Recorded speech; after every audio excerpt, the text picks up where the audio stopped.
What's up, guys? Appreciate you watching this episode of RSG, man. If you may not know, we have just started our Discord channel, man.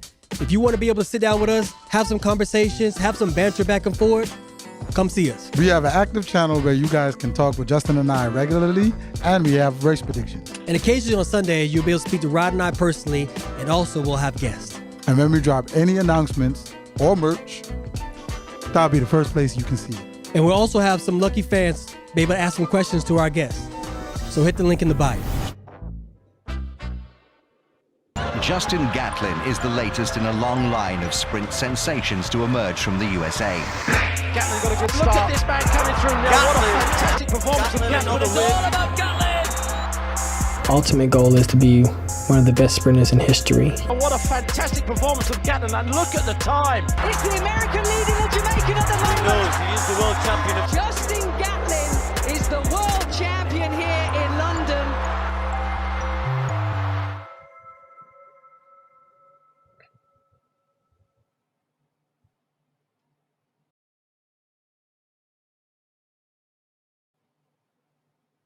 What's up, everybody? We back with another episode of Ready, Set, Go Live Edition. We in the building, man. And this week has been a hot week across the board, man. But before we even get to that, y'all know who I roll with, man. It's my boy over there, the bearded wonder himself. What's going on, Rod? Man, a lot to cover in track and field. But before we cover anything in track and field, man, our group of listeners are asking for this 400-meter video of yourself. All right, look, listen, everybody, I will give you the 400, I promise. I got to leave this week. Once I'm back this week, I'm giving that 400. I promise y'all. I promise. Acid everything, die everything, because that's what's going to happen, right? So I'm going to give you that. I have to embody like I'm running a 4x4, so don't say nothing if I'm running with a baton. I got nobody to hand the baton off to, but I'm gonna run with a baton in my hand probably. Make sure you get yourself dry heaving at the end of the run now. Don't cut that part off now. Don't do it. Don't Man, do come it. on. You know my dry heaving is epic, boy. Man, but a lot to cover, man, here on Ready, Set, Go, man. I want to start with, man, congratulating. I don't know how he do it. I mean, this guy is definitely in a league of his own, man. Mondo broke the world record again. He's on path just breaking world records every year, 6 and everything else, but this guy just breaks records and records and records and records. I know there can't be any more bonuses for a world record in this doggone contract. Can't be. Listen, man, he probably has a contract that says do whatever you do. It says it in bold writing, do what you do. I mean, when you have an athlete, and not saying that any other athletes in pole vault haven't been real like him, but he started at a very, very young age. Obviously, he followed in his father's footsteps, who also was a pole vaulter. And for him to do that, pole vaulting is in his family. Pole vaulting is in his blood. So it's something that second nature to him. It's easy for him, you know? And like, clearly he has a great circle around him, from agent, probably his father, coach, who understand how to finesse pole vaulting enough to where it's like, we're going to break a world record now. We're going to break a world record then, break a world record at the Olympics. So they know exactly how to get the job done. It's not kind of like all right, let's see what happens. Pole vault, boom, break a world record. Oh, I'm shocked. It seems like it's very systematic for him, and he knows how to get the job done, man. So he broke the code, man. He is the code, to be honest. That's where he's at right now. He's the code. He literally is the code. I mean, he won Celeste Diamond League also after breaking the world record. He might take a little break before. Nah, he gonna go straight to the Diamond League final, in which he didn't even have to go. I mean, he's definitely the guy by far. But I definitely wonder, when it's that big of a gap, who's next? Because somebody definitely has a target on his back and wants to beat him. Everybody's happy for him, but you know, there's always one or two competitors that's behind him. Like, man, I gotta figure out how to beat this guy. But to beat that guy, they definitely have to go to higher heights, literally and figuratively. So I think that because you watch people like Sam come along and he kind of retired the Frenchman, and then Sam came along, and then Mondo came along.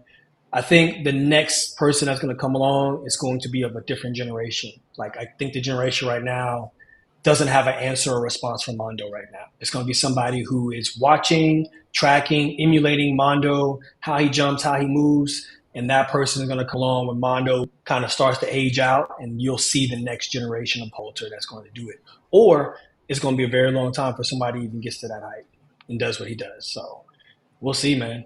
We'll see. He's like the new Sergey Bubka 2.0. I'm trying to tell you. Oh, shoot. Next, they didn't have in the Celeste Diamond League, they didn't have a 400. But in the Continental Cup in Hungary, they did have a 400. And the bronze medalist and fourth place finisher at the Olympics didn't seem to disappoint. We're talking about Muzala Samakonga and Jareem Richards. They both starting to get rounded themselves down and to say both of them ran 44.11, 44.14, and Caleb McRae with 44.16. Now, getting down to Lausanne, in which I think they will have a men's 400, or to Worlds, with Quincy being out, what's going to happen to the 400 meters? Will we see Matthew Hunter-Smith come through on a gold medal status, or will we see another person try to get gold from the USA, like Mr. Patterson from the USA, or Christopher Bailey, or Jareem Richards? Who's going to make this medal stand? You know what I mean? What do you think? Man, I like the evolution of Jareem, man. I mean, I thought that he would give the 400 a shot when he was dedicated to, his best. I thought maybe he was going to revert back to the 200, but clearly the 4 is now his new calling, man. He gave himself a different career. And he does obviously well in the 200 as well, but he has an opportunity to kind of like sway back and forward like that, because now it gives him more his arsenal compared to the other guys. So I'm leaning towards Jareem to be able to be that guy who steps up to the plate. Yeah, we definitely going to see, man. We might see some new blood out there, man, on that medal stand, man. I'm not going to lie. But I'm not going to hold you until I see different. Matthew Hudson Smith is at the top of the podium for me. I ain't going to lie to you. I mean, yeah. Matt, come on, man. I mean, that's not a question. Maddie, dog. Maddie, come on, man. That was never a question for me. I think you talking about like who's gonna come in, amongst the group of podium contenders. But if Matt handles his last 10 meters of his race, I don't see anybody handling that, because he's been so dominant going through the whole race. His race setup is quite impressive. And then he had sprint speed for that last 100 meters. It's just always that last like 10 meters for him that if someone's in striking distance, they can sneak, But that's a 400 though. You got to lock in and hold on, because the last 100 meters is just like death. It's death on legs. They just roll it. Definitely. Another impressive run that was at that meet before we get into the Diamond League of Celestia was Brian Lavelle. Now, I feel I've spoke about him before, but I think he's coming, and he's coming very silently, but I think he's going to be a gigantic force. Maybe possibly at this Worlds going into next year, because watching him run the 982 and then the 969, no Jamaican has ran that fast, doubling like that since Bolton Blake. Nobody has done something like that. And when you have a 200-meter base strong like that, and then you start to end up running more hundreds, you start to feel more comfortable and get more better than it. Now, some people say that the 982 wasn't a real race or whatever, but in my head, I feel like after you drop the 969, I don't know if it will fake, right? I'm calling it real, because 19.6 ain't no slump time. 19.9 ain't no slump time. I think definitely this young man, Brian Lavelle from out of Jamaica, is if God keeps him healthy, man, is going to make a gigantic splash going into next year. What's your thoughts on him? Look, like you said, we haven't seen a really dominant 200-meter Jamaican runner since Bolt and Johan, right? So now the fact of you have Lavelle who come in here and drop it at 19.6. A lot of people were, like you said earlier, were saying, I don't know if that 9.8 is true, but numbers are numbering. The math is mathing. If he's 6, that means he definitely can run a 9.8. So I wonder who he's trained by. I don't know. I personally don't know who he's trained by, but I would love to know who he's trained by, who his coach is, who his training partners are, because that's going to make a big factor going into championships for me, because then I know that a coach of quality knows how to be able to navigate an athlete of that caliber through rounds. And I want how he moves through those rounds competitively. One-off races, we know that a lot of the athletes can get the job done in one-off races. But how does he work from a prelim, semis, and be able to have enough steam to get through the finals to get on that top of that podium? That's going to be a tall order. Yeah, it's going to be a tall order, but that young man seems hungry. You know what I mean? We haven't seen him amongst the contenders who we keep talking about. The Noah Lyleses, the DeBohos, the Kenny Bernards, these type of runners. We haven't seen him compete against these guys this year. And I think that's what we're waiting to see, to kind of see how he shakes out. But I'm definitely excited because I know. Go ahead. Ozzy in the chat said he's trained by Osborne, Coach Osborne. So he also she was with Steve Francis. So she's a protege of Steve Francis. So clearly, she knows some stuff. She knows her stuff. And the chat is saying that Lavelle is 21 years old. So he a young dude, bro. He young. They saying that 986, Toboho was at 21, and then obviously Lavelle is 21 running 982. So trajectory-wise, him being very parallel to what Toboho has done at that age as well. Now, we didn't have a podcast when I told you to watch out for Kishane, but we have one now. So I'm telling you, watch out. This boy going to make a big splash, boy. He's definitely going to make a big splash, which is going to be crazy, man. Another race that we saw out there, man, we haven't seen them in a while. We've seen Shericka and we've seen Shelly-Ann Fraser-Price. They ran the 100. And at 100, Marie... For Shericka, I'm not in her training group. I'm only going out here on a ledge and kind of just assuming. But it seems like the Shericka that we know is a Shericka 100-meter base that drops down to the 2, and then she sharpens up for the 1. And I don't know if she has not had the 400-meter base that she's had in the previous years that made her the Shericka Jackson that we've seen. But kind of lean for the line for these races where she usually would dominate these races. It kind of makes me scratch my head just a little bit and maybe be a little nervous for her going into the championships. She has a month to get ready still, so she land the plane at the right. But right now, she's not the Shericka that we've seen from the 100 or the 200. And I'm a little concerned for Shericka, just a little bit. I'm concerned. I know what you're saying about Shelly-Ann. I'm a little concerned about Shelly-Ann.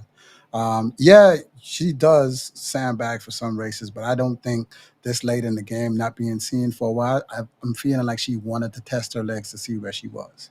And we definitely know that with all the young ladies running the way they are, 11.0 is definitely not enough. Even if I wouldn't have been concerned if she ran 10.90 and you would have said that, but that was an 11.0 run. You know what I mean? We know that body got to feel that 10 seconds, feel that 10 seconds, feel that 10 seconds, knowing that now, okay, we in the rhythm. Oh, yeah. I get what you're saying. 100%, 110%. I just seen amazing things from him where I thought that she was going to be down and out or not make the podium or not even medal or not even get the gold, and she got the job. Gun goes off and it's mommy rocket, boom, and motoring down. So we'll see, man. But she might have been loaded too, man. She might have been loaded, tested her legs, loaded, because they do have a month. And now you start to back off and get you some speed runs. And she's experienced enough to where she doesn't really need races to get right. But I'm pulling for her. I'm a huge Shelly-Ann Fraser-Price fan. You know what I mean? So I'm pulling for her. I just was a little concerned that one wasn't one of the best. Like, especially her start wasn't there. She usually could jump out 10, and then everybody try to catch her coming to the end, but she was definitely with everybody on that start. So I just wanted to say that. I want to shout out to the 400 people we got watching on our live, man. We want to thank you guys for tuning in with us on Watching on Ready, Set, Go. As of right now, man, we're going to fly out to Celestia to this Diamond League, man. Shouts out to the chat, man. We see y'all in there. Y'all having a great conversation in the chat as well. Shouts out to Trinidad, Marlon. We see you in the chat. We see possibly some kind of Kishane in the chat, man. So Wagwan. Yeah, somebody named themselves Kishane Times. I'm pretty sure that's not him. but if it is, hey man, I'm with you.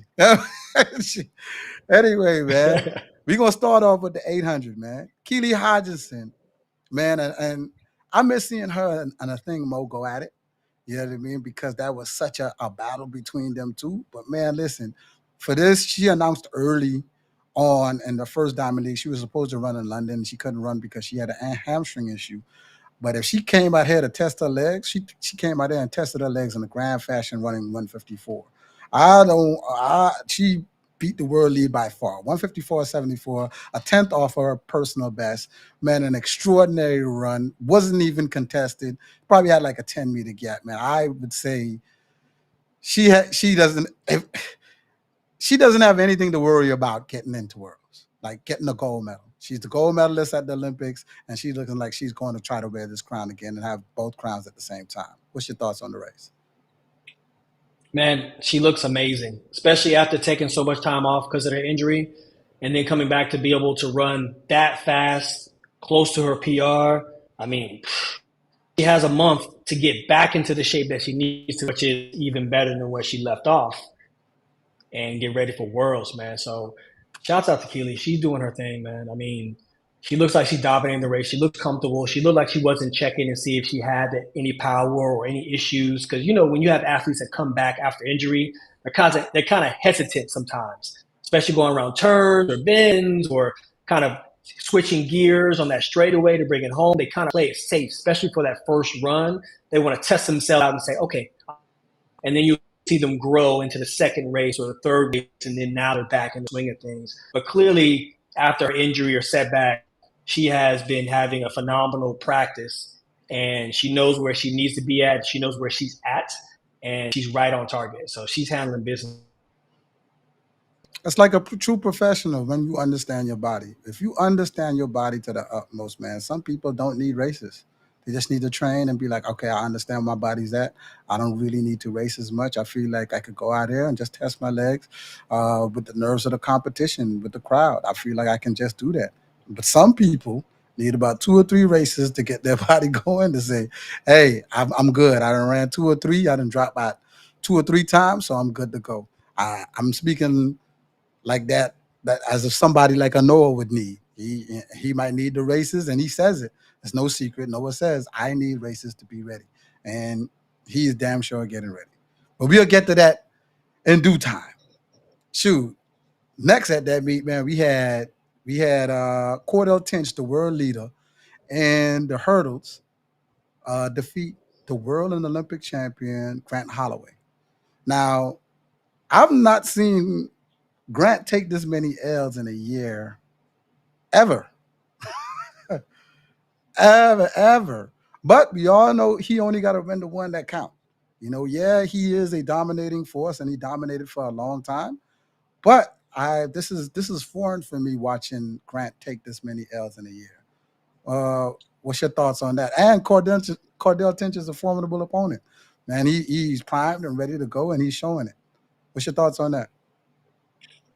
Listen, usually you'll have athletes get injured early in the season because their body's not used to running that fast, or later in the season because their body's been taxed because of the season.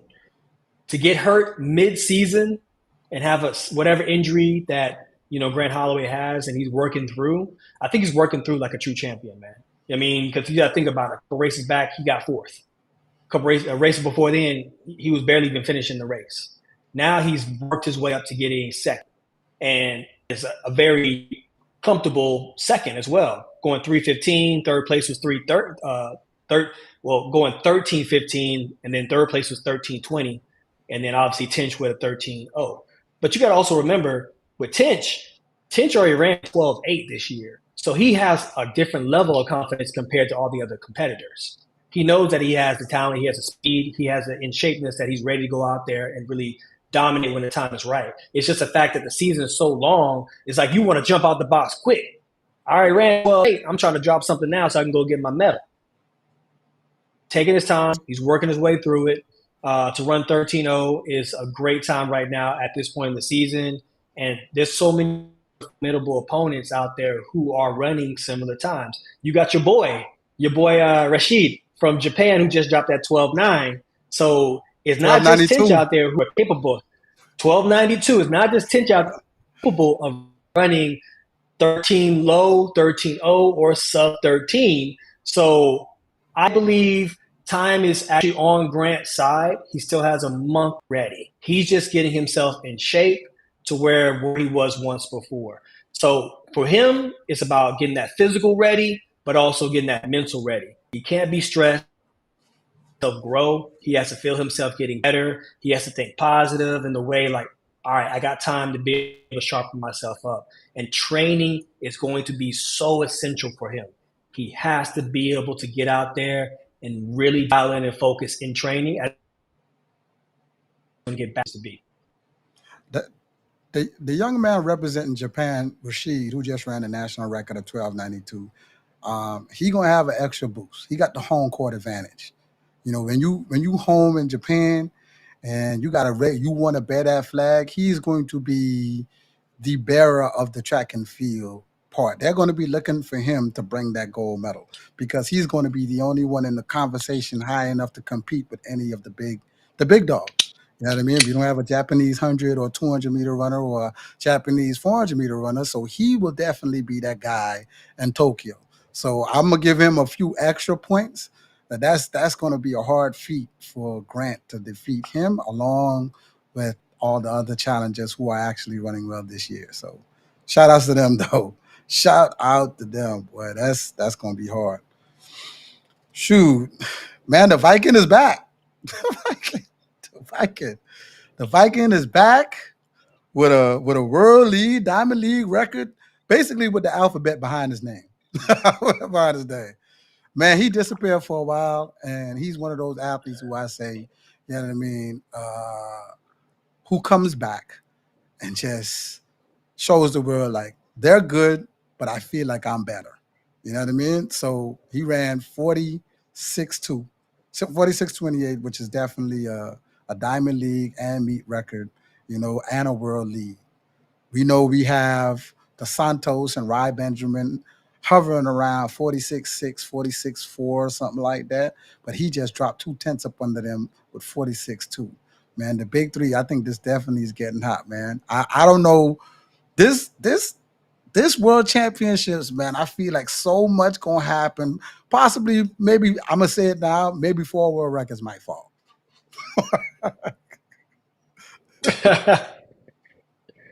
Hold on, count the records then. What records we talking about? I ain't gonna say it yet. The show too early. I ain't gonna say it in this show, but then I'm gonna definitely say in my latest show what I think is going to what world records I think gonna fall in Tokyo. But I have a few. I have a few that I think are gonna fall. So I'm gonna go out on a limb here and say that obviously you think the 400 hurdle record is men's 400 record is gonna fall. 400 I think 200. I think 2 of them are hurdle records. For sure. Listen, it's 4 for sure, I feel like, and I got another like 3 in the chamber, but 4 for sure, I feel like they're going to drop. Okay. All right. I like that. I love how... I already said the early one in earlier shows. The 100-meter world record, 100-meter hurdles, that bad boy gone. that bad. These girls tap dancing on 12 too like it ain't nothing, boy. They gone. That junk is gone. That junk is gone. Listen, if Warholm has fixed the end of his race, that was what was causing him to lose so many of these races back to back, is because I think his timing was off towards the end of the race. Because you remember, Warholm's strategy was go out fast, go out hard, and just let the bodies hit the floor. That's it. And he'd be last man standing. I don't think he really had such a strategy to where he's like, I'm going to move here. But if you watch him in this race right here, he is moving off that last hurdle with more confidence, and he clearly has a strategy of how he's going to get to that finish line. Because the last couple of races, that's where Ryan was getting him at, bro. Ryan was closing the gap on him and beating him off that last hurdle because Warholm was stuttering towards that 10th hurdle. So now you see him kind of like being a little more deliberate on how he gets off that hurdle, how he moves off that hurdle. So that means he's going to be again. And the way you talk, and you thinking that a world record going to be broken. So we're going to see how that looks. We're going to see how that looks because Ryan goes out and this year goes out and breaks the world record. So it's going to build up for something for the next couple of years that's really going to be something crazy. Listen, we seen them trade, all three of them trade. Well, DeSantos go out and beat Rye, and then Warholm go out there and beat Rye, and Rye come back and beat DeSantos and Warholm. Like, they all trading it up. Ain't no dominant guy out there. These guys are hovering within 0.5 of each other. You know what I mean? So none of them like to lose. All of them are hard. All of them got the dog in them. We definitely know all of them got the dog in them. DeSantos got the happiest dog. Even when he lose, he's smiling, which is crazy. But he had that angry smile, like, yeah, I get you back on that next one, though.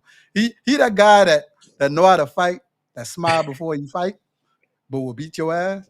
Beat your ass. Yeah. That's one of them. The dude just he's like yelling. Yeah. That's how he get mad. Warholm get mad for real. He gonna show it. Warholm gonna go. He gonna tell you, wait till I get to this car. Get to this car. Yeah, you know, Rod just gonna go out there. Warholm gonna turn beat red on you. You know it. Warholm gonna turn beat red on you. You know it. You know it. Rod smacking his face and everything. Rod gonna shed some tears on you. He got that angry cry. Angry cry. He got that angry cry.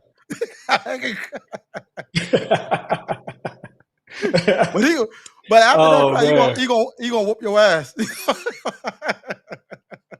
Oh yeah, for sure. He gonna go back and train for it, for sure. Now, we've watched. That's definitely going to be a good one at Worlds. And I feel like when these Diamond Leagues happen, I feel like they all be sitting at home watching the Diamond Leagues like, okay, you ran 46 too? I got something for that. You know what I mean? So I think definitely they watching each other, ready to put something out. They might be watching each other and say, hey, I'm going to work out right now, right after they watch that.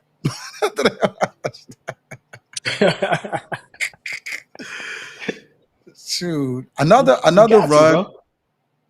run that we saw there at the Diamond League. It was a good win for her. We saw Shericka win the 200 in 22:17.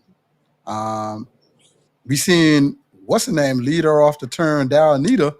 Boy, she was off that turn. Looked like they was gone. They was like going, like fireball going. Like Dalilah was off that curve first, boy. They need to put her on third leg for the 4x1. I know she run last leg for Great Britain, but third leg might be her leg. Put her there, boy, because she was out of there.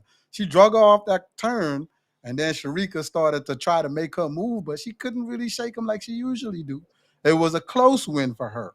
You know what I mean? That and Brittany Brown. Brittany Brown is relentless. Always going to be relentless coming down into that straightaway, especially if she's in striking distance. She just nudged her out at the end. You know what I mean? I think that is Favor Philly. But it was a good run. She didn't look super pressed. She didn't look like she was tight in the face. She looked like she was trying to comfortably win it. But 22:17 is not a bad time for her, especially around now. She hasn't ran a lot of 200s for the year. What was your thoughts on the race? No, I think so too. I mean, we're not used to seeing Shericka have to battle so closely to win a race. So it was kind of weird seeing that. But she's fighting to get into the shape that she needs to get into. Fighting, for sure. With Brittany Brown coming back, and Brittany Brown's no slouch. We know that. And Favor as well. So they both have talent. So for them to have that dogfight towards the end of the race, that means that those ladies have confidence in themselves to go out there and run against someone like a Shericka Jackson, who is already has legendary status in the sport. And, Shericka's just making her way. But like you said, Daryl need to go ahead and move the third leg, girl. Go ahead and move the third leg, because the way you came off that turn, that was crazy. You was on she was on 21-7, 21-6 pace, bro. She was gone. She ran the hell out of that She was gone, curve, dog. It made me, even though I know who she is and I've seen her run so many times, you watch somebody run, you be like, man, who's that? Who's that? And I was like, oh, that's Dalilah. That's crazy. Yeah. That is that. So they said, Natural said, Natural in the chat said that was Shericka's first 200 meters in 2 months. So obviously, she got to knock a little rust off. She got to get her wheels spinning. Like I said, we got a month. We got a month to get ready. So you can't count these ladies out when they got still a month to prepare themselves. That's a lot of time in track and field preparation, So you get a couple, still maybe 1 or 2 races in, and you got a whole lot of training time to be able to prepare yourself for the World Championships. Man, this is going to be a very What's good, Sean? This is going to be a very competitive 200. Like, this ain't going to be what we usually see, bro. We still got Gabby got time. You know what I mean? Getting right. You still got Melissa's on fire. You know what I mean? She's consistently we're going to get to that, but anyway. Yeah, Melissa's on fire. Then you still got a Navia Battle that's still doing well. Then you still got Julie and Alfred. God spare life or hopes that she's not hurt. Like, this ain't going to be no, I'm out of there kind of run. This is going to be a closer 200-meter dash out there at Worlds. This is not. And then you still got Mackenzie Long, who can still make the team if she wins the Diamond League. So you still got a lot of competitors out there who could still step down, and this junk could be like crazy. Yeah, definitely, man. I mean, I think it's safe to say, I think the 200 is going to be a more competitive race to watch, and obviously watching the females 100 at this point in time. So it's something that we definitely have to make sure that we keep an eye on the progression of these athletes getting ready. Like you said, the Diamond League Finals is coming up, so wild cards can be activated. They can be thrown into the World Championships, and anything can happen. Anything can happen. Yeah, man. 200 is fun again. 200 is fun to watch, man. Everybody step their game up. It's gonna be crazy, but everybody step their game up, which is good. Man, we got someone said Gabby's in trouble. Like I said, man, the magic thing in this is Gabby still has a month to get ready. And usually Gabby would be in these races. Gabby would be out here running right now. So that tells you right now that she's in the lab working right now. She's out there working on her speed endurance, working on her sharpness, getting ready. So you're going to see a different Gabby. Will it be the Gabby that we're used to seeing? Maybe. Will it be a Gabby who has to fight for that medal spot? We'll see. But at the end of the day, I mean, it's a whole different feel right now. And if I had to pick today, it'd most likely be Melissa right now, because she's neutralized the field from the 100 to the 200 thus far. Jamrock and Tiffany Frazier, we know that Frano usually runs his athletes loaded. Frano only thinks about one thing, which is Worlds, right? So when he loads his athletes up, he's not tapering any of them for a Diamond League. We know this. So, but not seeing her in so long and watching that run, it just was foreign. So that's all we're saying. We're not saying that she's not going to be ready. I'm just saying it's foreign for her to be like that. You know what I mean? That's all we're saying. But we know Frano does not train his athletes to run fast in Diamond Leagues. That's not what he does. He trains them fast to go ahead and run in these Olympics and these World Championships. Because if you win the big one, and I'm with him on this one, you win the big one, nobody is going to be talking about, hey, you remember when they lost in Celeste Diamond League? Nobody gonna care. Nobody gonna care. Yeah. I hear you. Shouts out to Rare One as well. So um, her not being the top two, definitely, yeah, it's possible. It's definitely possible. And that's the world of track and field, bro. Like if you think about just last year at Paris, she won the gold. She won the gold Listen, at the Olympics in Paris, and then this year, everyone's like, "Well, we don't even know if you're gonna make the podium." Like some people were even not even saying that she was gonna make the team. So that's what track and field looks like right now, man. It's every year it's something different, something new. That's what I love about the sport, man. It can be 100%. a whole different person out there. Then I had her third on my list for the 200 at USA's because of the inconsistencies and things that I knew behind the scenes. Everybody told me, "Oh, you being so disrespectful to the gold medalist. You being this, this, and this." I'm basically going on analytics of what I've seen from her competitors and her. You know what I mean? That's all I was going on. I wasn't trying to be disrespectful. I was just trying to say, okay, this is where she's been. This is where she's been. I don't see her winning USA. I didn't. Yeah, I didn't. yeah. And it was, but nobody said anything when she got third. Ain't nobody in our chat came back and was like, "Bro, you said you was going to get third." Ain't nobody said none of that. They just left it and let it lie, or they possibly called me a hater behind my back. Hey, somebody said, Gabby said Kishane Thompson, or this person who's supposedly Kishane Thompson. That's how I know you I'm ain't gonna roll with it. It's Kishane, man. that's not Kishane, because there ain't no Jamaican gonna pick an American over a Jamaican to win no 200 when the Jamaican is the world champion. That's definitely not Kishane. He And said Chat Shericka, GBT said it though. yeah, but that's how you know that ain't Kishane. He ain't even gonna put that in there. He gonna be like disrespectful Chat GBT. What the hell? No, there's no way. That's not Kishane. Whoever that is, we reporting you. Hey, Ready Set Go Kishane. That's what I'm gonna call him. Ready Set Go Kishane. You cool with me for right now, bro? You good? You good? That man, hey, the real Kishane ain't gonna find you, boy, and he ain't no little dude. He ain't no little dude. That he's not. That he's not. He ain't not no What we little got next? dude. Man, we got Paulino. Queen Paulino. Woo! Man, Paulino, man. She racking up. Paulino came down and dropped that 49-18, dog. And guess what? She's loaded too, from what I hear. She's loading up, getting ready. I'm hearing for the first time in her career, she's trying to see 47. Funny thing is, man, she runs her race so she always is running her model. She don't care how fast. She runs her race straight to the model. She don't care how fast Salah and Nassar go out before her.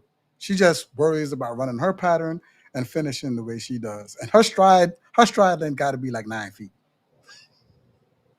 It is. Gotta be. She run like the old school women back in the day, like the Tiger Bells and Wilma Rudolph and them. Like she literally running for her life.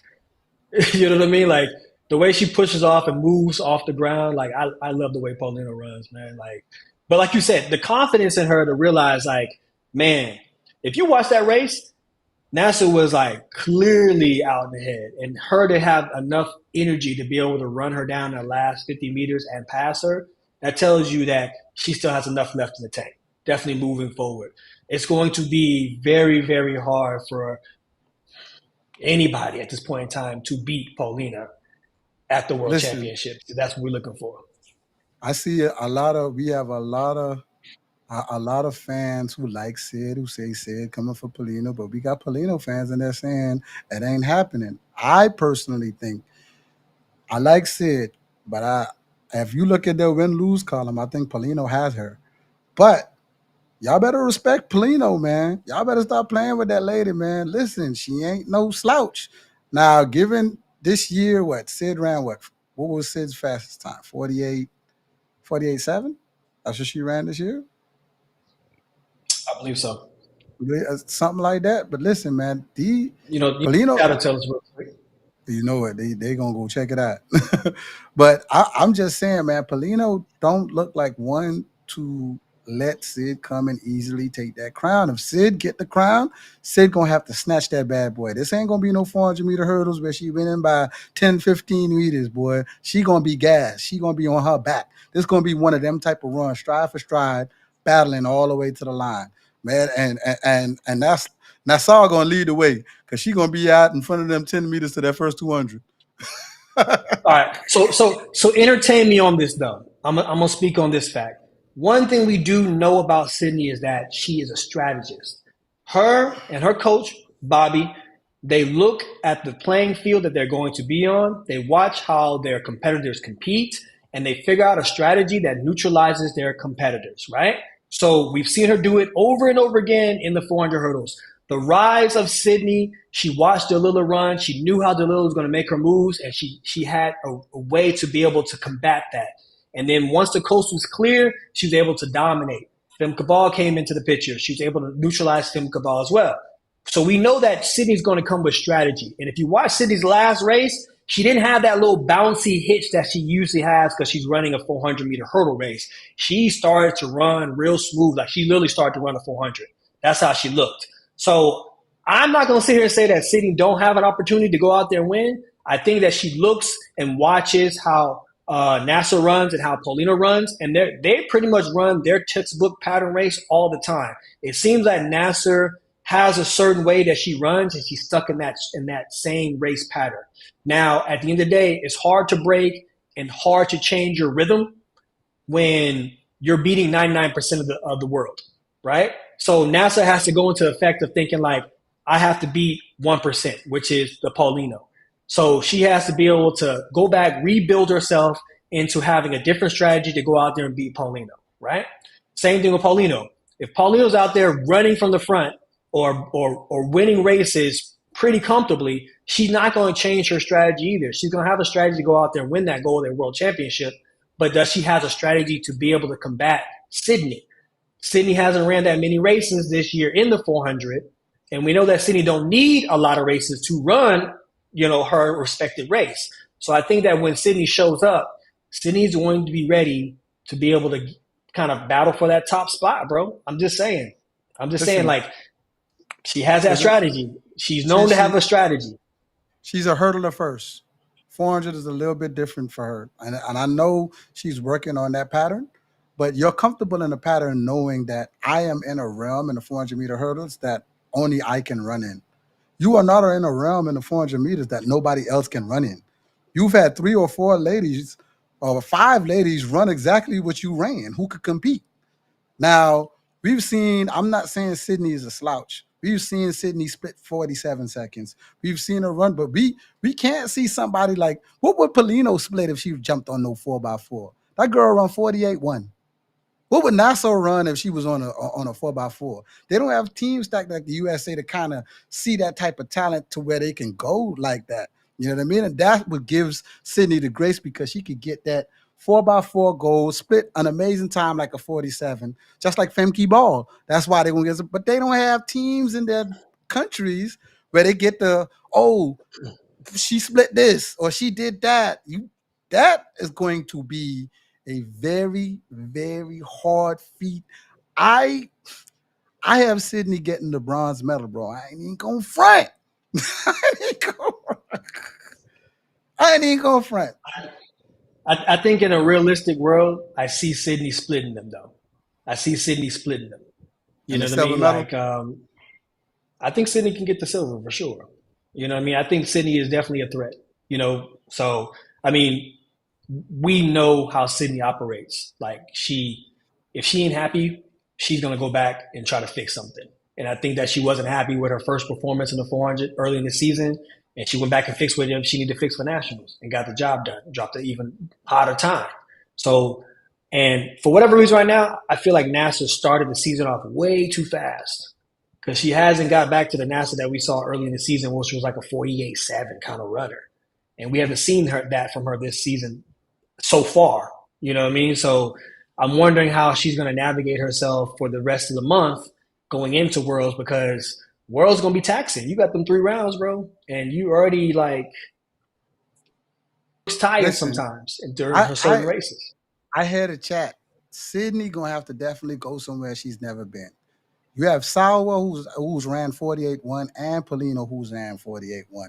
I think we haven't seen a lot about from Poland's Kazimak this year while she was running. But listen, them two are going to be ready. They've been battling all year, these two people. You know what I mean? And like I just told you, she is loaded. Sid will have to go ahead and break the American record to beat these girls. And the American record is 48.5. These girls tap dancing all over the American record. Like they letting you know what it is. The American record, the fastest American ever was 48.5 in Sonya Richards-Ross, right? 48.1 these girls running. That's what they ran just last year. Not 2 years ago, not 3 years ago. And they still have the same coaches. Coming down to the World Championships, their coaches will figure out how to get them close to that time if they are not injured, God forbid. That's all I'm saying. I agree with rare. I agree with rare ones, because the point is, you are a champion. She's a queen outright in her individual event of the 400 hurdles, time and time again. Multiple world record holder, gold medalist. Why would you change from winning? Why would you even risk not winning when you've been winning? So I think she's taking a calculated risk to jump out of the 400 hurdles and get into an event, not to get bronze, not to not make the finals. Oh, well, my bad. She's going for that gold, bro. It was 48.7, which makes it even worse. 48.7. These girls are 0.6 faster than fastest American. I thought it was 48.5. I was giving Sonya some. You feel me?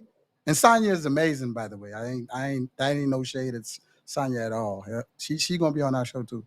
But I'm just saying, like, these women are phenomenal. I get the star power of Sid and people love her, but I'm saying let's look at the analytics, y'all. I'm not saying something crazy. I'm saying based on analytics, this is going to be what Justin would always say, a tall order. But I love that she's challenging herself. I love that. All right, I'm gonna flip it back on you, Sydney. You go out there, you win, girl. I'm gonna take my 10% that I'm gonna get from Rod. I'm gonna go ahead and split it with you. She don't like that. And Sid, that is no disrespect to Sydney McLaughlin. I just base my stuff off analytics. That's what I base it off of. It's not basing off stardom or whatever. You know what I mean? I'm basing it off what I think these runners can do from what they've done in their past. That's what I base it on. It's not on whether I like the person or not. That's not what it is. I'm gonna see you on there, Lone Wolf. I'm gonna get on DraftKings as well, man. Make my bets. This is gonna be a hot world championship, man. There's gonna be a lot of bets. A lot of bets. A lot of bets, man. Speaking of a lot of bets, man, we're gonna move on to this 100 meters, man. This men's 100 meters, we had the rematch of Noah Lyles and Hurricane Kishane with Kenny Bernard, Trayvon Barmel, Kristen Coleman, and Courtney Lindsay, Connie Sambini, Keen Blake. RSG Kishane, you up, baby? Yeah, RSG Kishane. Tell us about your race, man. Tell us in the comments. Anyway, he overseas right now, so down there, boy. Hey, we'd like to thank. We have over 700 people listening right now. We are so grateful, and we thank you all for being a part of our chat and listening to us as we speak. We appreciate you guys. Hurricane Kishane got it done. Am I surprised that he got it done? No. The way he got it done, I thought it would have been a more commanding win. Knowing what we know of Sam, they say he had a delayed flight and he flew in kind of like last minute. I get that. But like they say about Shericka, he might be loaded too. But the way Noah closed, listen to me. I don't think people understand what was happening for Noah. Noah does not care about losing these one-offs. Noah's care is preparation and how he works on things, right? This was for him and his coach to see where he is, test his legs, and every race that he runs and he gets stronger, he lives his life like a real anime character. Like, he's going to get defeated today, he's going to get stronger in the next one. You know what I mean? This is how these things are working for him. Noah feeling is, I don't have to win the one except the one that counts, which is World Championships. So if he loses in Lausanne, he's measuring up, him and his coach are measuring up these guys to see where they can win and lose the race, what they can work on. But he does not really care about losing these one-offs in these Diamond Leagues. He's running in these races to get his legs right. And I'm not like a huge Noah fan. I like Noah because he says what he says and then he delivers. He says what he says, then he delivers. Nobody could stop him from delivering. So you can't hate on that. So at the end of the day, Noah ran and executed a pretty good race. He still was stuck to the blocks like he was in the fly trap. But from his transition to his finish was damn near perfect with 990. And 990 and 987 ain't that much of a difference, bro. That's really, really close. What was your thoughts on the race? Man, let's play the race back one more time. I gotta watch it again because I agree 100% with you on this one, dog. Because when you watch that race, the men's 100 meters. Let's play that men's 100 meters back. When you watch the men's 100 meters, not this one, that one. There we go. So when you watch this men's 100 meters, you're right. Kishane looks great. Kishane's turnover is amazing. He gets off the blocks really well. Kishane does a great job of the middle part of his 100 meters. His drive phase, his exit from the blocks are great. He's strong. He has a great transition. Once he gets into that top end speed, he holds the top end speed. Now that's a gift and a curse because now you're holding that speed, guys who are progressively getting faster, like a Noah Lyles. And you see how Noah closes very fast in that last couple of meters of that 100 meters. It's going to be, I think that's something that Kishane and his camp they need to make sure that they work on in the next couple of months is generating more separation from the transition into top end speed. Because if Noah's close, it's going to be deja vu. I'm gonna repeat it again. If Noah's close, it's going to be deja vu. And if the guy in this race who has made the most transformational changes is Noah Lyles, from body to race strategy. He has made the most changes. He's went from a scrawny 200-meter runner to a more bulkier, transitional power sprinter who has top-end speed. So you can tell that he is not worried about losing these smaller races because he's working on things. And like you said earlier, Rod, like he doesn't care about the Poland race or losing it. It's the fact of what are we going to do when it's time for the World Championship Finals? That's where he's going to show up at. And that shows me right here that with minimal races, he's able to still get the job done and beat guys who've been running all season, right? So when you look at people like a Kenny or Courtney or Simbine, like these guys have been running constantly while Noah took off about, 2 months or more. So that tells you right there he has a strategy. He has something that he knows that he's working on. And he's going to be even faster by the time a month comes. So that's a tough one, man. And I see people in the chat talking about, where we think Kenny's going. My thing with Kenny is Kenny has the motor to get it done. Kenny can win the 1 and the 2. He has the motor to get it done. For me, I think it's his angles. He worked on his start, and he showed us that he could run 9.7 because he worked on his angles from the start. He didn't pop up. He had a better drive phase. He was stronger. Even the races that he ran years and years in the past, like he has a shorter arm swing and rotation, which causes him to have shorter leg rotation as well, which doesn't make you have better velocity as you're running down the track, right? So that was people like DeGrasse and Noah were eating him up for lunch because of that situation. Now he's generating more powerful arm swing, right? So I think he'll be a more formidable opponent, but that's something Kenny needs to work on in the next couple of months as well.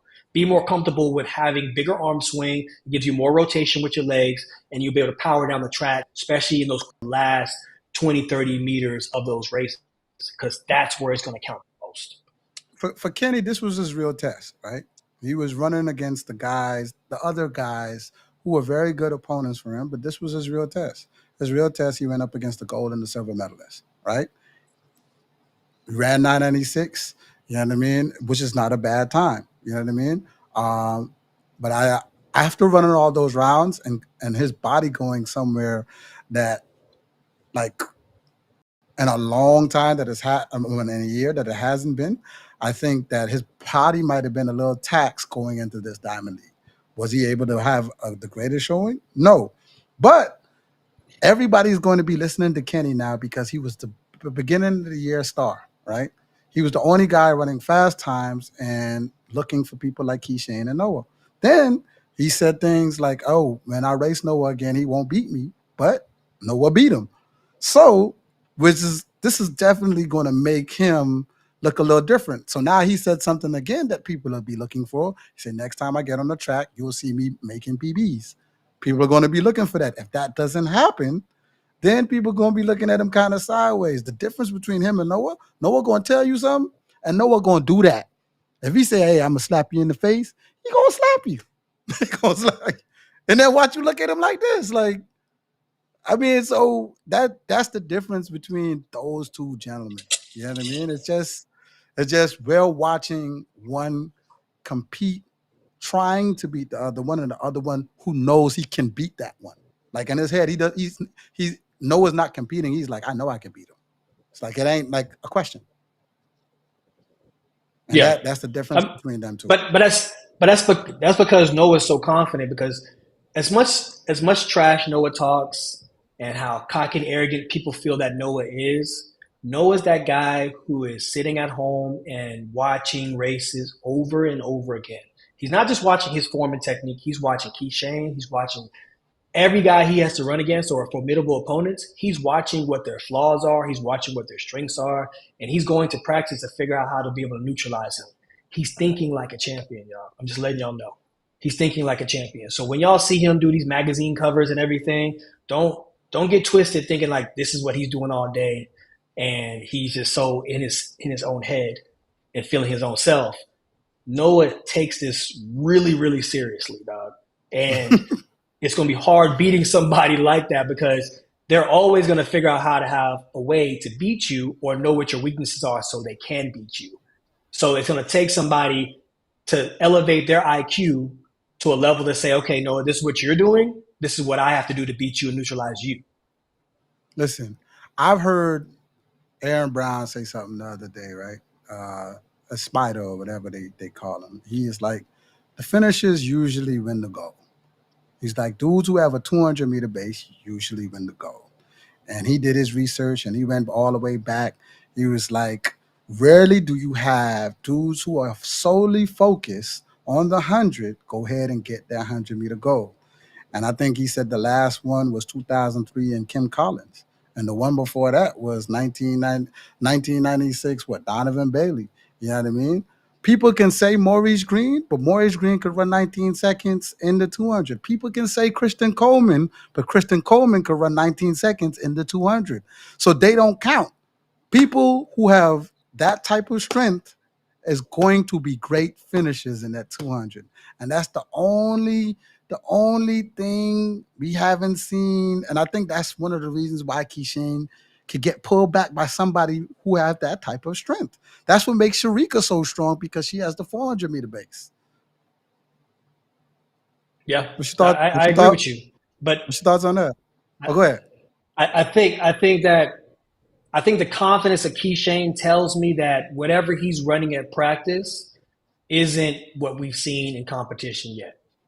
Now, when you eliminate Lamont Jacobs, 2021. So he was the last one. That's right. Lamont Jacobs, Marcel. Yeah. Which COVID is an anomaly for a lot of people. You know what I'm saying? So listen, he's an Olympic champion. I'm not discounting him as an Olympic champion. But what I'm saying, it's an anomaly within the facts that you're giving, right? So usually you're seeing people who are going out there who have a great 200-meter base, who can run a very good 200, who can also drop down to the 100, and they use that speed endurance to go out there and win and dominate in 100 meters, right? That's what you're saying. Also, same thing with Christian Coleman. Christian Coleman is known to be a 100-meter runner, but when he won the World Championships in 2019, he also had a very big base in 200 as well. He didn't run as many 200s, but he also ran very good 200s during that time period. But what I want to say is that Kishane, listening to Kishane, he has spoke on the fact of he has ran really probably faster times that we've seen him run in competition. But those times at practice are in very controlled environments. You're at home, you're eating the same thing you normally would eat, you get up the same time you normally would get up, you have opportunity to be able to have multiple. A very tough one for him to be able to make sure he tries where you're at in your same time zone, eating the same nutrition that you usually eat. And then now you have to take yourself all the way to Japan, which is on the other side of the world. And now you're eating stuff that you usually don't eat in a foreign country and a different time zone. And now you have to replicate what you've done at practice. I believe Kishane can run faster than what he's normally has shown us. I know he can. I can see it. But now he has to show up in the finals and do that for the world to see. That's what counts the most.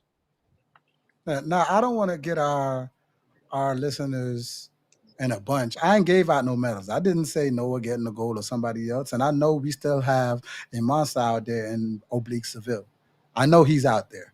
But Oblique Seville was my pick during the Olympics. And we seen what happened. It's not his fault that he got hurt or cramped or whatever he did. I'm just saying we got to see him do it for real. So, all my money was there and I lost. So I'm just saying, hopefully he go get back right. Now, his run with Noah early in the year was very impressive.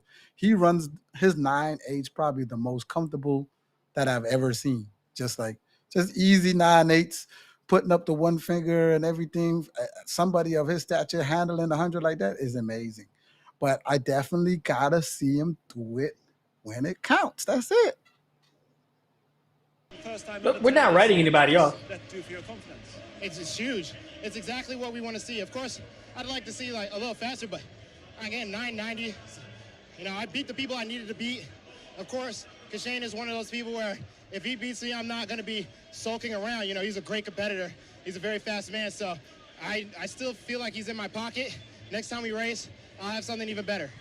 Yeah, today you competed with Bednarek and Lyles. How important is it for you to win against them? Honestly, it's me against myself. Naturally, they're going to add to the flame and the competition. That adds so much volume to the field and what we're potential of doing out there. But that adds to my potential of even going faster. So, end of the day, it's me against me. Noah Lyles told me that the next time he's going to have you in his pocket. What is your reply to that? Well, my pocket's going to be so far ahead, so let's see. Hey, if he say that means he know. Like I said, man, that Frano camp, when they do things, they know, right? So he might be loaded too. But like I said, he said you're going to be so far in front, he's already made the statement that, why I got to work on a dip. If I handle what I'm supposed to handle in the beginning of the race, there's no need for a dip. Y'all going to be watching ass and elbows. You know what I mean? If that's the case and he plans to be that far in front, Noah's going to plan to be right there, player. So if you planning on running 9.6, I want you to know that's in his plans to run 9.6 too. So however you want to shake that up, y'all go ahead and do it. But I do feel like this medal stand in the 100 will look kind of different from last year. Well, like I said, if anybody has the opportunity to be able to go out there and neutralize Noah at this point in time, it is Kishane. Kishane just had to create enough cushion for himself and a deficit to where Noah can't make up ground. Noah's relying on his top end speed, especially the second half of the race in 100 meters. So that's all it's going to take for Kishane in these next couple of months, working on his top end speed and being fast enough and strong enough to be able to work his way to being on. There's a difference between being on 9.6 pace or 9.7 pace and be able to cross that line and running 9.6 or 9.7. So I think someone like Kishane has a start and a transition strong enough to where he can be able to do that and hold that. But like you said before, Noah is formidable because he has a unique top end speed that can be able to walk down people, and he gauges. That's his talent. He's able to gauge and say, okay, you this far ahead of me, I got enough speed to be able to run you down to the finish line. So he's going to have to be able to keep them ass and elbows out in front. I'm trying to tell you, bro. That boy do not care about losing these races. He working on things. I want you to definitely know that. And like I told people, you've heard me say this before. If we're going on last year events for Noah, he would have won the gold medal like last week at Paris. So him starting training a month late and world champions being a month late, he's right on schedule. He's at 19.6 and 9.90. He's right on schedule. 30 more days to go to wheedle himself down to maybe 19.4 and 9.7 again. So y'all please listen to me. This boy, he's proven himself over and over, showed us enough times to where we can definitely know why he's the world and Olympic champion. I mean, these are strategies that it's not unique. You know what I mean? Like, you got to remember, like, Tyson was very similar to what Noah is. Like, Tyson didn't have the best start, but he had hellified top end speed, so he's able to run people down. So you had to create a deficit that Tyson couldn't make up ground, and now he was more in chase than he was catching. So you go back and watch races of people who have those same kind of skill sets, you're going to find a way to have a solution in these situations that are present tense. So it's right there. Who we got next? We got the women's 100 meters? What we doing? We got that women's 100 meters, my G. That's what we got going on. Ooh, boy. Boy. Melissa Jefferson, boy. Listen, man. I don't know. This young lady has been so consistent this year with all these PBs, but like, you know what I mean? The last people to dip into these 10-6 range like twice or 3 or 4 times was Elaine and Shelly-Ann Fraser-Price. You know what I mean? We've had, I think Shericka's only ran 10-6 once, and I think Miss Richardson has only ran 10-6 once. But this lady, she almost ran a PB again. This is her race to lose. This is her world championship to lose. Not saying that Julian can't do it. I'm just saying she's putting out times that Julian's never seen, right? Julian's going to have to go somewhere where she's never been. She's an exceptional starter, not a good starter. She's an exceptional starter, meaning that Julian would have to definitely be either with her and in front of her to beat her. We've seen them race already this year, and we understand, okay, if she's locked up stride for stride, she has the mental capacity to stay calm and run her race pattern. She has that, which is very hard to do. A lot of people don't know how hard that is to do deep in the race. But this young lady is showing exceptional runs every time she steps on the track. It doesn't matter if there's a headwind, doesn't matter if there's a tailwind. She goes out there and she's giving us a great show every time. I love the race, but I also recognize that young girl, Tina Clayton. Listen, 1082 with a PB. She was in the outside lane coming like a freight train. That is a definitely amazing run for her. Who's that? Which one? You talking about Tina? Tia? No, not Tina. Tina. I always Tia. get it mixed up every now and again. Tia. Not Tina. Tia. She was in the outside lane coming like a 1082. 1082, man. Listen. 1082. Listen to me. Melissa is on a mission. We know that already. So for her to go out of here and do what she's doing this whole season and to still be undefeated this season, man, and have a month to go, that's an amazing feat that she's accomplishing right now. And then jumping into the 200 and be able to run the time that she's running in the 200. It transitions over because how fast she's running in the 100. It's, you know that she's going to run fast in the 200, you know? So, but I'm going to say those twins, you better watch out for those now. twins, boy. They 10-8 and 10-8 now. 1081 and 1082. That's their PRs right now. Listen, those twins, you better watch out for those twins, boy, because they's coming. You hear me? What I loved from Tia last year at the Olympics when They wouldn't let Shelly-Ann into the warm-up area, and Shericka had an injury, and basically she was the lone woman for Team Jamaica out there on that track. She stood tall. She didn't fold. She went out there and ran as hard, as fast as she could run for herself and for her country. That's a lot of pride and a lot of pressure that you put on yourself, especially at that age.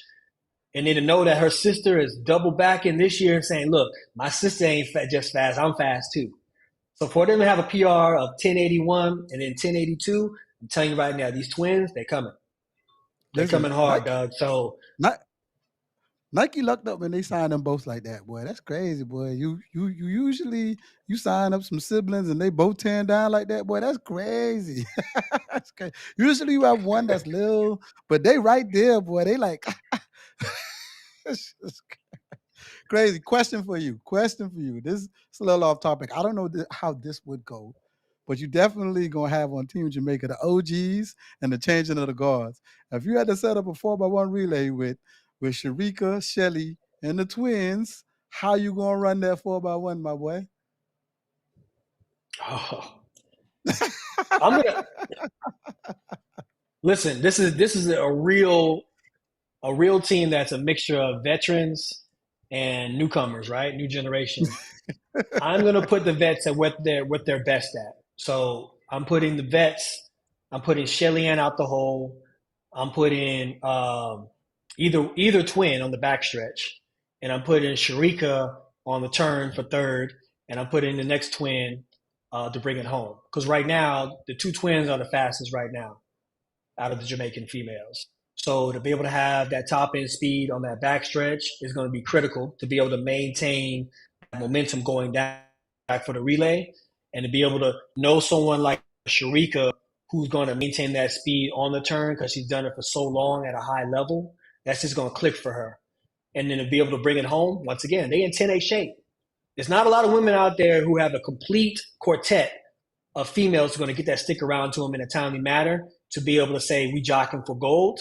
So to be able to have someone give that stick to her and help generate that momentum and then hand the stick off to another 10-8, that's going to be a hard team to beat as well. Team USA has a great team, great quartet that's coming out. We always do have a great quartet. But we talking about the relay team for Jamaica right now. That's what I would put together right now. Listen, I see the chat going on, man. I'm putting the sisters in the middle. I'm surrounding them with the vets. I'm going Shelly at the hole, Tina, and Shericka bring it home. I'm going with that. That's what I'm going with. I'm putting the twins in the middle. That's where I'm going.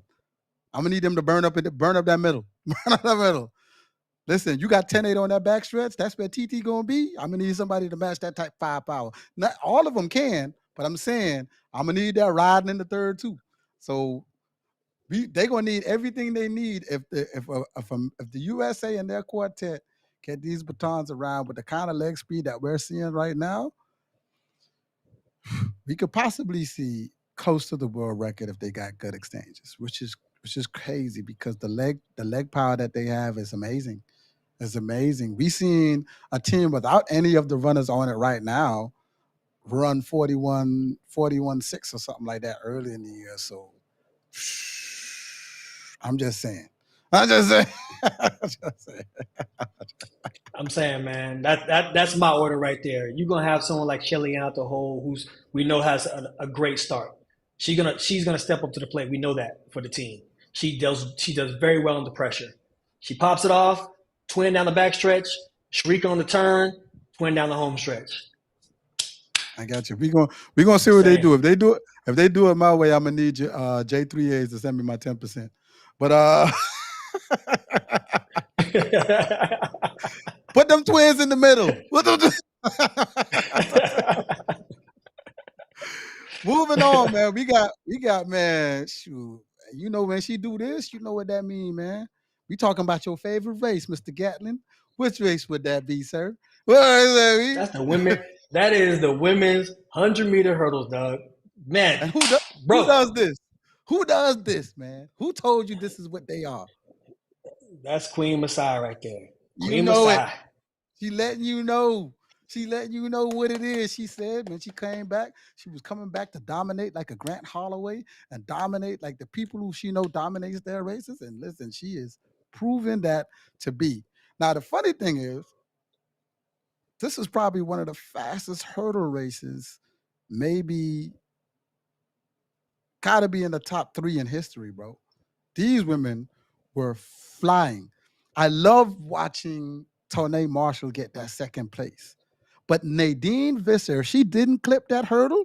I would have loved to see where she ended up in that race. Now, she set the meet record with 12:28 in the heats. She had the fastest time, and she clipped hurdle 6 going in that race. Her and Masai was close. They were together.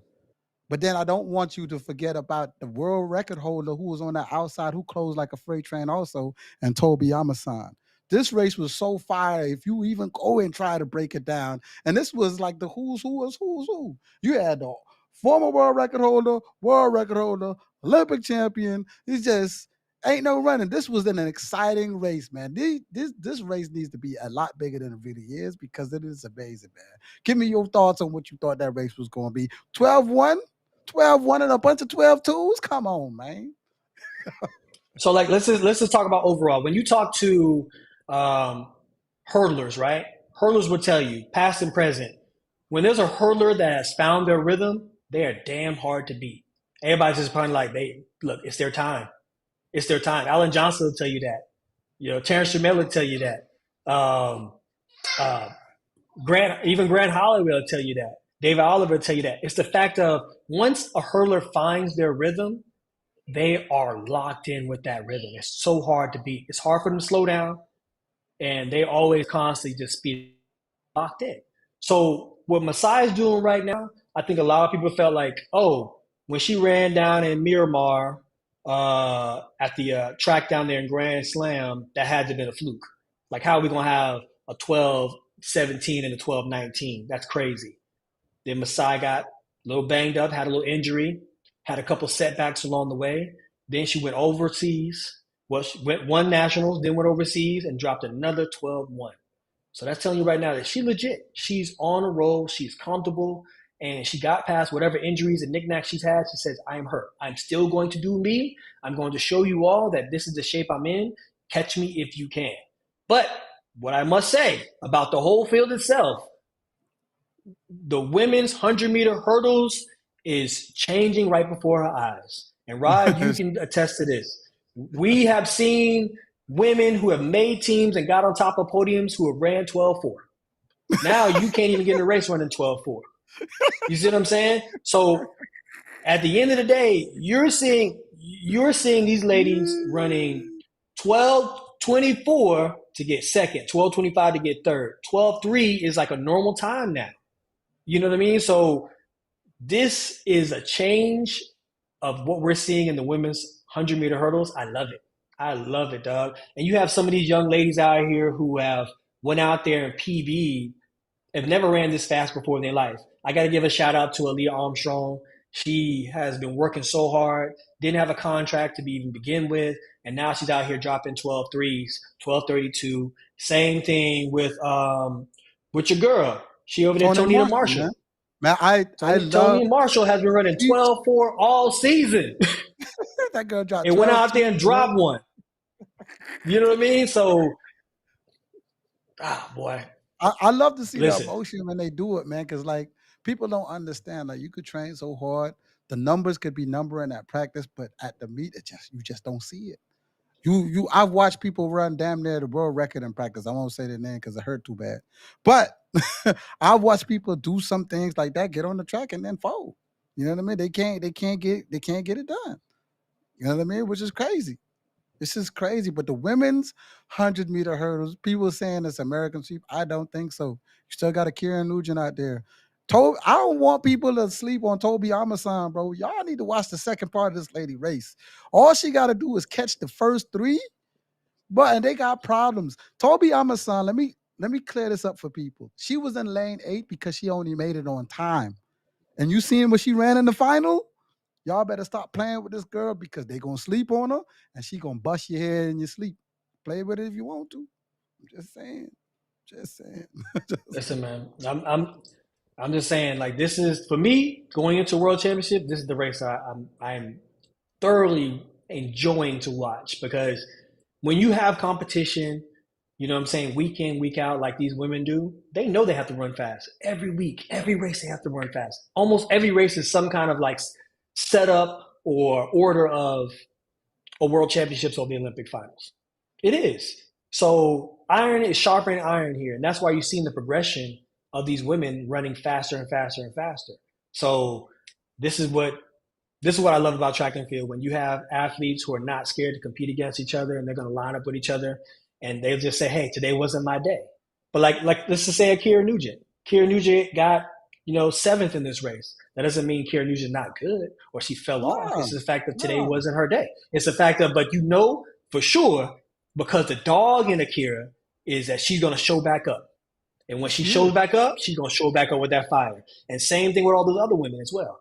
So it's always going to be an entertaining race. Listen, I know these 100-meter hurdlers, ain't nobody going overseas talking about, yeah, girl, I'm going to use this race to work on something. The race too hot to work on anything. You go in the race. You ain't working on nothing. You going to race. Boy. For sure. You won't get your behind burnt up talking about you about to work on something. Hey, that's not happening, man. Next on the docket, man, we have Femke Ball with the world lead and the meet record. Not surprising. Femke Ball, she's out there doing her thing. What do you think? This world is not going to have Sid at the helm.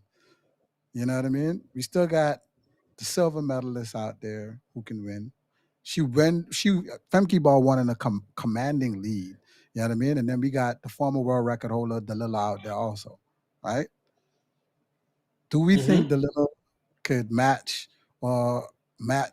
this 51.95? Or 51.90, I think. 91. 51.91. She gonna try. She gonna try. I'm just saying that Femke Ball is just chipping away. She's constantly chipping away. She's getting faster. Where in the past, where everybody says like, "Oh, Femke can't even hang with Sydney. It's not even like a worth of a conversation." But you got to understand one thing, that Femke Ball is tried and true. She has been in those trenches. She has battled Sydney, and right now she is still staying the path and the course. And what her mission is: get faster, get stronger, get better. And I guarantee you that regardless of Sydney being there, Femke is still going to run fast. She went 51.91, world lead. You know what I'm saying? Meet record. So she didn't, once she heard the news that Sydney not running, she didn't slack off and said, I'm just going to run 52s. She still went out there and said, I'm running 51s. I'm getting faster. Now she has a long way to go after a world record. But right now, to me, she's a front runner to win that gold at the World Championships by far. You know what I mean? To jump into those 51s, ain't nobody in those 51s except for her and Sydney. So it's going to take Dalilah, the race of Dalilah's life at the end of her career, which is going to be probably the last race that she's ever run in her life, to go out there and say, I have to go get this done. So, I mean, if Dalilah can do it, hey, hats off to Dalilah, because it's going to be a very, very tall order to go out there and drop a 51 and combat Femke Ball for that gold medal. Listen, it would be a fairy tale finish for Dalilah, and I want a fairy tale finish for Dalilah. I wanted to go out with a gold medal. So Dalilah, if you're listening, I'm not hating on Femke. I want to see a fairy tale finish for Dalilah. Go out, you won USAs, you come through, you win worlds, and then you retire like that. Come on, man. You're doing speaking engagements for the rest of your life. Oh yeah, 100%. I mean, like you said, this is not even PB. This is not even Femke's PB. So she's sub 51. You see what I'm saying? So it's like for Dalilah, and not saying Dalilah can't do it, because Ozzy said in the chat that Dalilah was saying that she's in 51 shape. She just messed up the last series of hurdles. You can't do that. Not against no Sydney, not against no Femke. There's no Femke. You got to go out there and run. You got to run that perfect race. You got to have that perfect race, because there's the margin of error in this field. It can't exist. It can't exist. Like, you have to run your best race of your life But once again, I think what we are rooting for in Dalilah is the fact of we don't get to see a lot of champions who are ready to end their career and ride off into the sunset who have that fairy tale ending. So we are rooting for Dalilah to have that fairy tale ending because it's a rare thing to see. I think we all will be very happy for. Even the people that she competes against are going to be happy for because that's something that you really have to chase, that fairy tale ending where you come across that line, PR, have the best race of your life, and then you're still going to say, I'm going to hang the spikes up with a gold medal around your neck. That definitely, that's what I want for her, man. But, wishful thinking. Shoot, for the last thing, man, we at the Diamond League, man, we had Faith Kipyegon, 803, bro. Listen, 803 in the 3,000 meters. She had the alphabets behind her name, man. She had the aerial record, Diamond League record, meet record, and the world lead, man. This lady's just on fire. She getting paid millions of dollars from Nike to do what she's doing. But I hope it's millions of dollars or whatever. 807, not 03. 807. 803 would be a world record. 807.04. All right? But she's done impressive things in the past, so I wouldn't count out 803. She probably could do 803 soon. We watched her run the world record at pre. What you mean? Yeah, we did. Listen, man. Listen. This lady is just definitely amazing, man. Amazing. She beat the field by like 20-something seconds. She just out there running against them little blinking lights that's pacing them to the end of the race, which is crazy. This is crazy. Amazing run for her.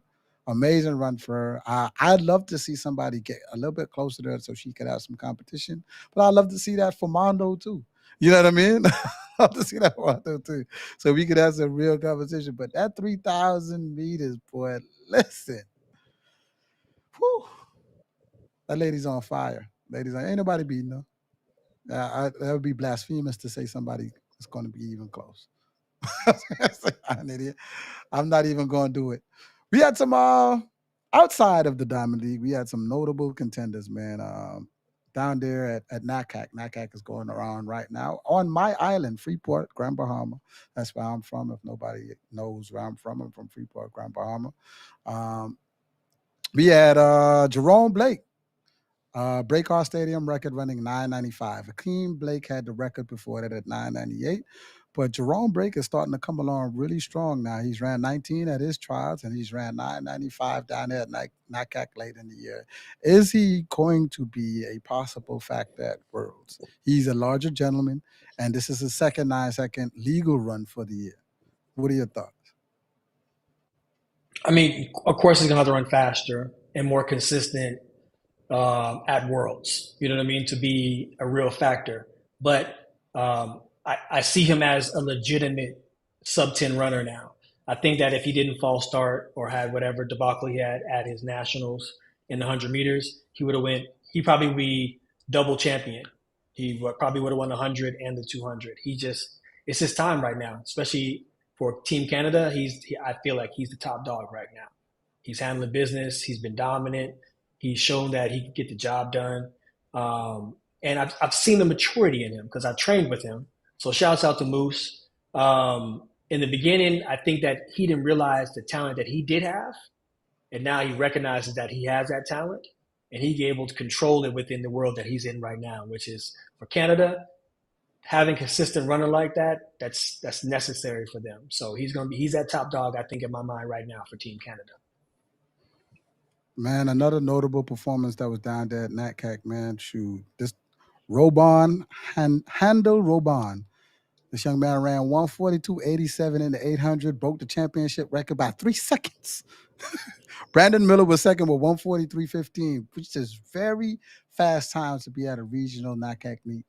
Very, very fast times. We usually will see times at NACAC being somewhere around the 144 range, 145 range, 146 range. But this young man went out there and ran the number 14 time in the world and 142. And when I say 14, it ain't too many degrees of separation with this 142. He's 14, but 142 was all the way up to like fifth place, the fifth fastest time at like 142.01 or something like that. So all these 142s are very, very close range. We could definitely say he had a very good lead to win over Brandon Miller. So that was definitely a good run.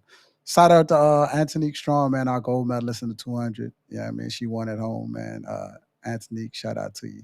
You know what I mean? But those were some of the performances at NACAC down there in the Bahamas. 242. Robon, what are you doing, man? Real. You need to take your ass overseas, bro. You running 142, bro. You're running 142. You need to go overseas to a Diamond League race, dog. Get out of here. Hopefully, and go get you a sponsor or something. Yeah, yeah. 142 is crazy. That is crazy fast. It's crazy. Anything else you want to talk about, bro? That was it on our docket. I think we good, bro. We covered everything, man. I appreciate the chat, man. Y'all tuning in, coming up with some great topics. Y'all hit us with everything, man. Keep it flowing, man. We're going to be back next time around. You know what we do, man. We're going to keep these lives coming out, man. We are going to definitely have another live talking about the Lausanne Diamond League. So you guys stay tuned with us. For everybody that joined us, we appreciate you guys. Join our Discord, like, subscribe our channel. But until next time on our show, we hope you guys enjoyed. On Ready, Set, Go! What's up, guys? Appreciate you watching this episode of RSG, man. If you may not know, we have just started our Discord channel, man.